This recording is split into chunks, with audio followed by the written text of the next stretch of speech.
and we have our 1050 injectors.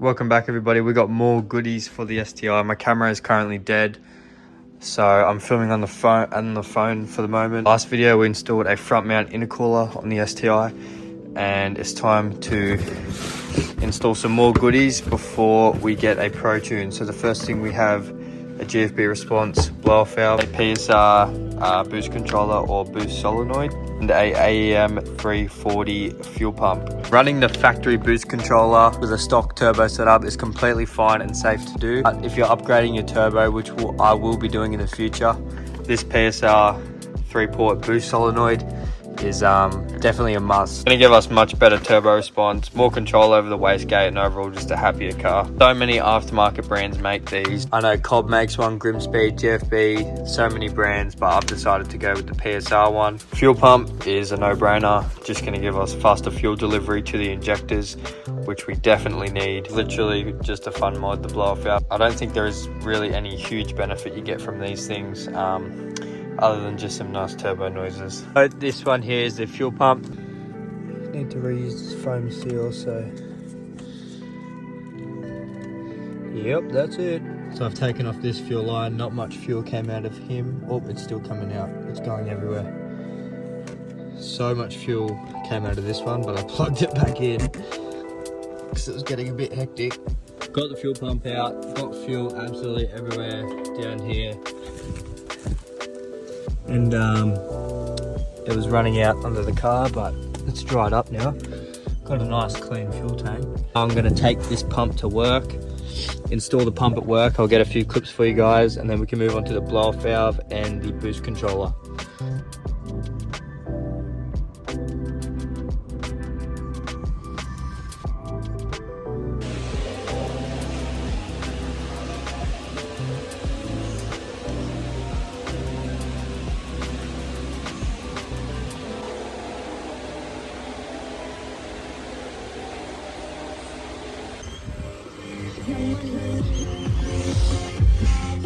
Cool. And just like that, our fuel pump is assembled, ready to go back in the car. So let's get this back in, give it a start. Obviously we've got to prime it as well, make sure it's all working properly, and then we can move on. Got the pump in, time to put the cap on. So when we turn the car onto reds, we should hear it prime. Turn it back on, you can hear it priming.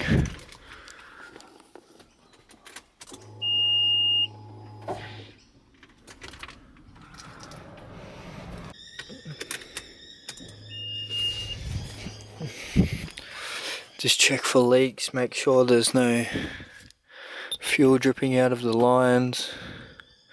We should be good to start it. Alright, here we go, gonna give it a start. Let it run for a bit.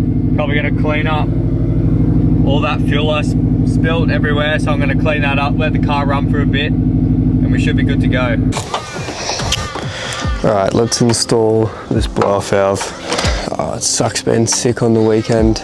I also have this nice wrinkled black alternator cover to replace this green one. It's gonna look nice.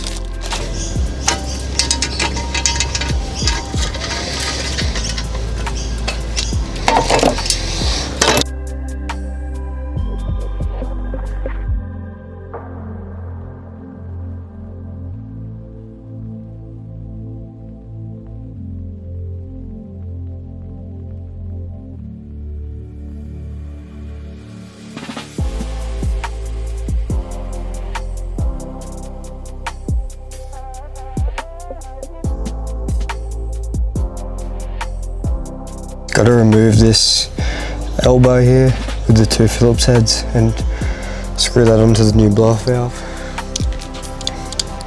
If we strip these, which we just did. Now we can put that hose back onto the blow-off valve, install it, bolt it on, and put the vacuum line back on. I'm not sure what this clamp is called, but it's not really holding that securely to that elbow, so I might have to replace that with a worm clamp because that could potentially give us a bad boost leak.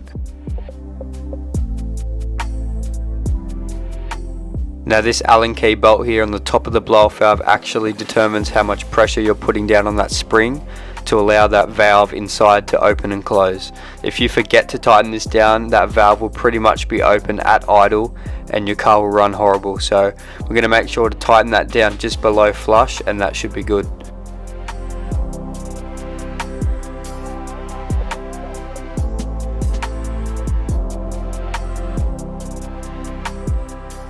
Now we can install our wrinkled black parent alternator shroud.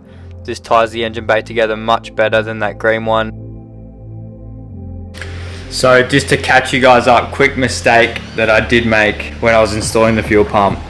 I kind of cut the corner and didn't replace the filter. So I'm going back, replacing the filter now, get the pump back in the car. In this box we have a new OEM filter to do our oil change before the tune, and we have our 1050 injectors also. We'll be getting my tuner to install those because if we put them in the car now, it's not going to run. The injectors will just completely flood the engine. So that's something that my tuner will have to sort out, as well as the boost controller. But for now, let's get this fuel filter in so the car is ready to go. By the way, this is just a Wrx fuel filter. I wouldn't really bother going genuine. There's no point. I've heard that Wrx make a good one if you live in Australia, so that's what we're going with. Let's get this installed and back in the car.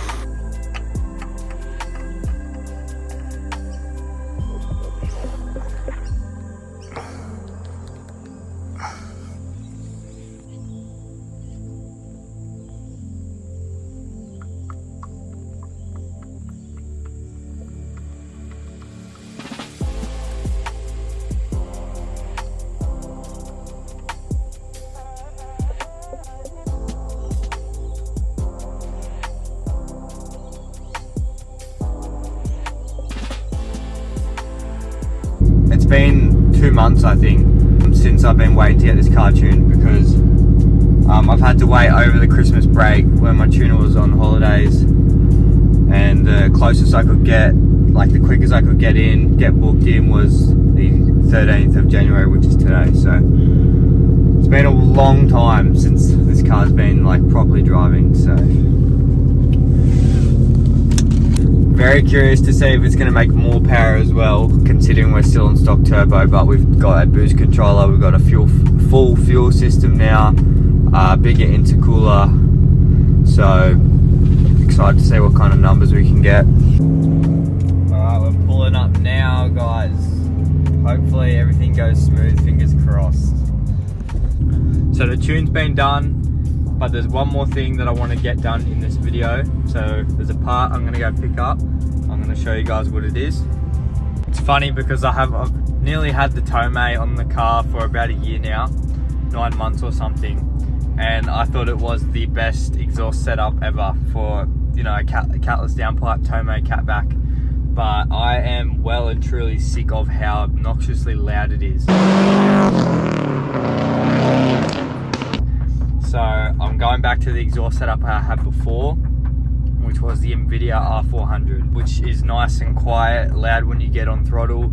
So now I'm changing my opinion back to the Invidia R400, which I think is the perfect fit for me. So yeah, gonna get rid of the Tomei. It's too loud, and I'm gonna get caught and get a fine for it sooner or later. So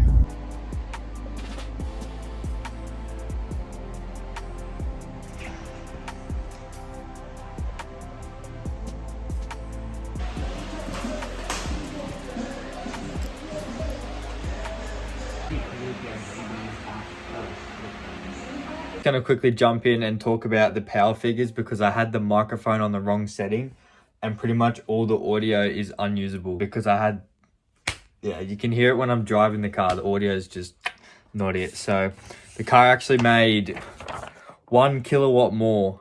So it went from 212 to 214, well 2 kilowatts more, and pulled torque down a little bit. So that factory turbo is rated for 18 psi, and we pretty much can't exceed 18 psi, which was what it was previously already making boost at 18 psi. So it's a very limiting factor. Either I'm looking at Cobb turbos or a Blouch. Anyway, back to the video. All right, took us 20 minutes.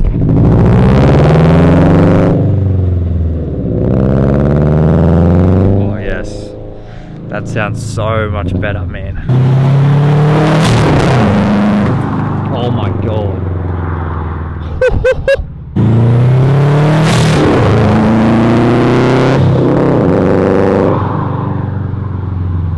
Now I'm actually using a new mic. I don't know how it's actually holding up with the audio. Hopefully it's good. But that is so much better than the Tomei.